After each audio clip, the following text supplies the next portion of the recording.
Hi guys, Howard again.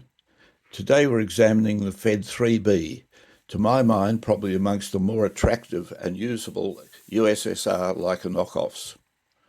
The Fed 3B was introduced back in 1963 and overcame many of the issues that were in the Zorki 1 that I reviewed previously. It has a lever wind, a removable back, a full set of speeds from 1 second to 1/500th of a second, a self-timer, a flash sync socket, a diopter adjustment, and a single viewfinder/rangefinder window. There are no strap lugs, so you will need the bottom half of the case, which does have a strap.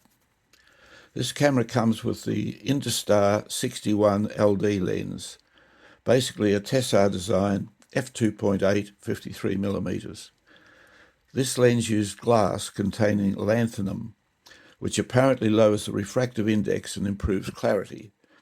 Its radioactivity is extremely low and considered harmless to humans.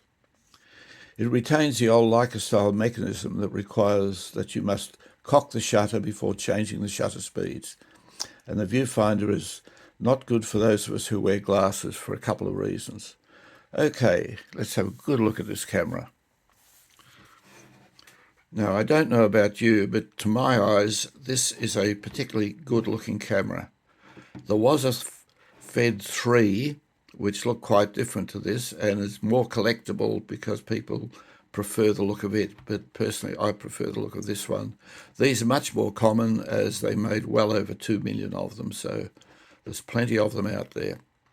Okay, if we start at the front, we've got the self-timer down here at the bottom with a little arrow pointing the direction to wind it.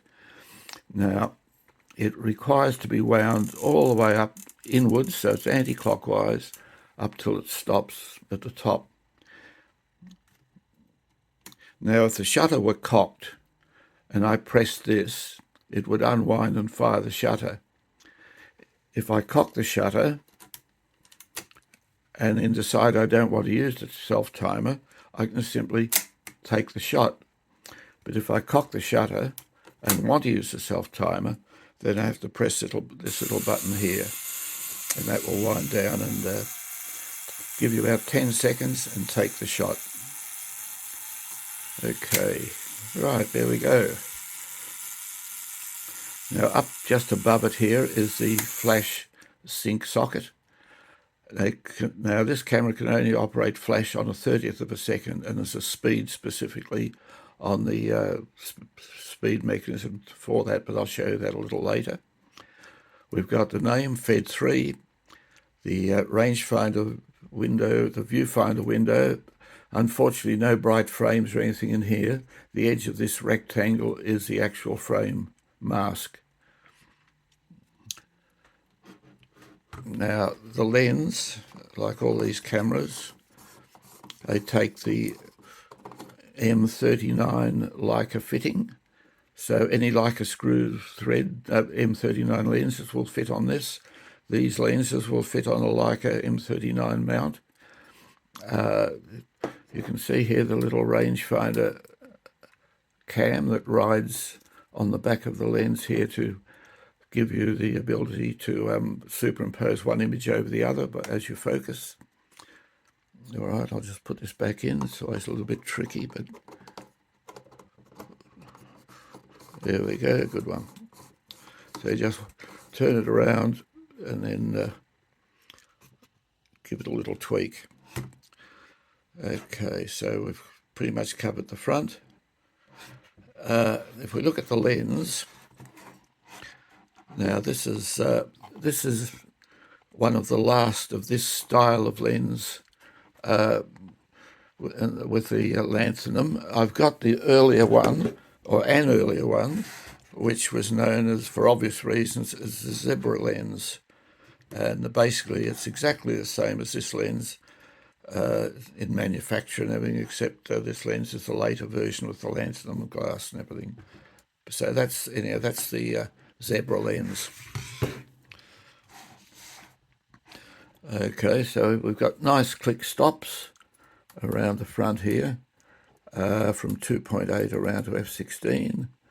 We've got a depth of field scale around there, and then the focus ring. Now, I was very lucky with this camera. I've got a feeling it might have been refurbished before I got onto it, because the actual focusing is as smooth as silk on this one. The other one's a bit jerky, as a lot of them are, but this one is really smooth as silk, and even the cocking mechanism is lovely as well. So I think I was very lucky. I bought this about probably 6 or 7 years ago, I guess, at a camera fair, and I paid about $65 for it. They cost more than that now, but I think probably 150 Australian or 100 US would get you a good one. But anyhow, let's continue with the top. We've got the rewind button here. Now that doesn't pull up or do anything. That simply rewinds when you're ready to. A little arrow on it. We've got the cold shoe. We've got the speeds here. I'll get back to them in a minute. Shutter button.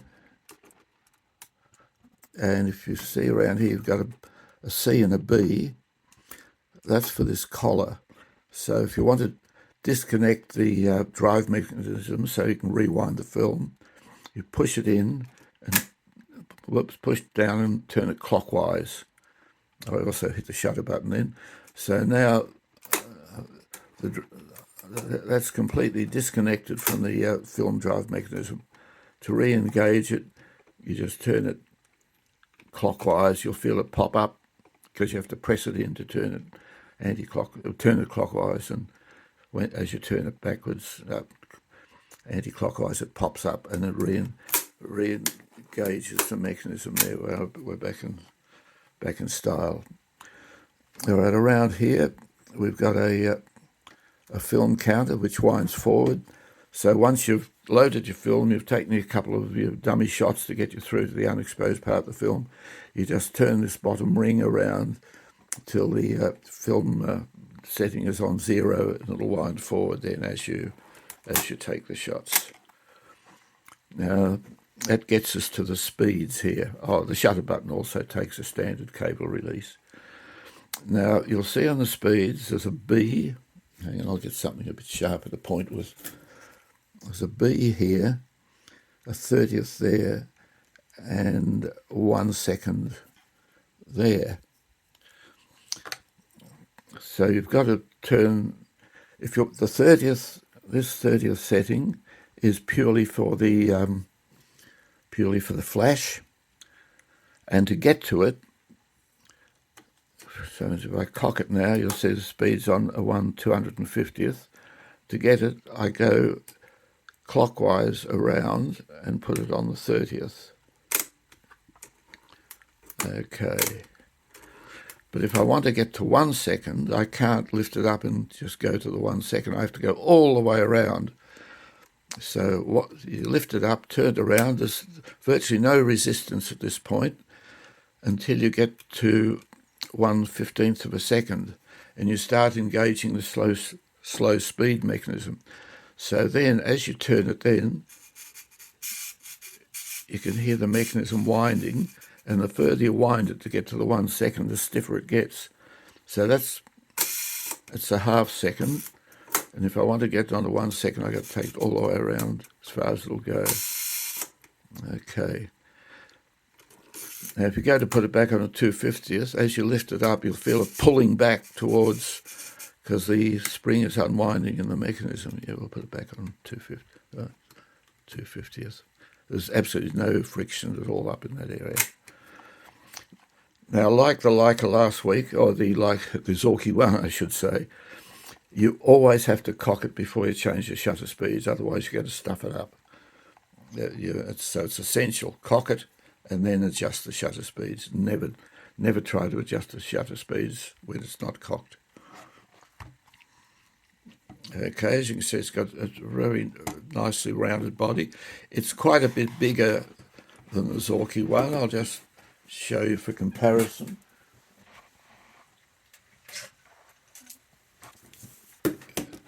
So it's taller, it's longer, a bit longer, but basically it's taller and chunkier and quite a bit heavier. In fact, it's quite heavy. It's about 720 grams. So it's built like a brick. Okay, so that's the top.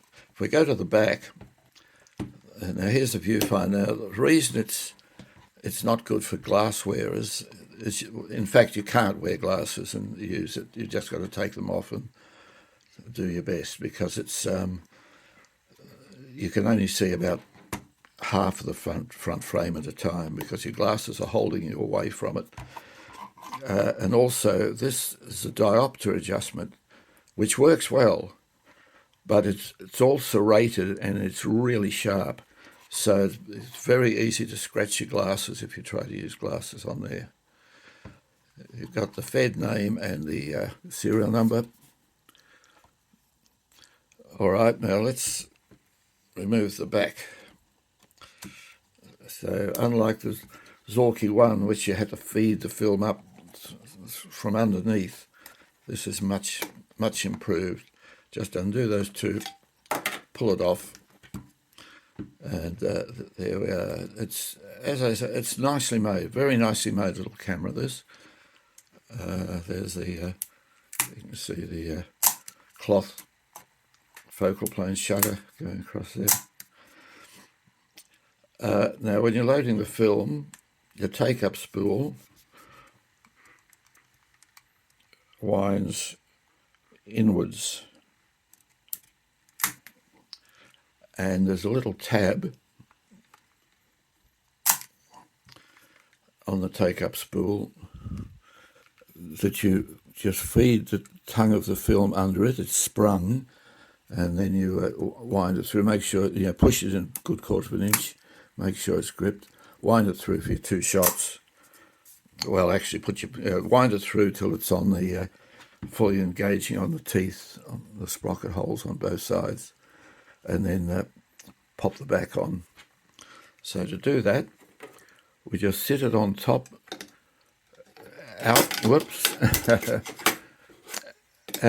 bit into the slots on the sides, out a little bit from the top, and then just press down to it, because there's a sprung film plate in there, of course, and then just do up the bottom. The only other thing on the bottom is the tripod socket. So there we go, the Fed 3B, a very full-featured little camera, you'd have to say, for its time, and very capable of excellent shots. This lens with the Lantham is supposed to be the best of the lenses. It's sort of the zebra lens I showed you earlier. They're both coated, but this is the only one using the Lantham lens glass, and it is supposed to be, in reviews, this appears to be the better lens of various Instars. Okay, well, that's it. The Fed 3B, a very nice, solid little camera. Especially if you don't wear glasses, it would be ideal, because it's solidly built, well engineered, and a nice little camera to use. Okay, well, look, I hope you've enjoyed the video. If you have, please like and subscribe. I mean, it's free to subscribe and it helps the channel. What I'm really trying to do is get to 1,000 subscribers, if possible, from my current 859, I think it was, when I started this, to provide a little income to perhaps enable me to buy a few more interesting cameras to review. So look, if you've been watching, thanks very much, and hopefully I'll see you in the next one.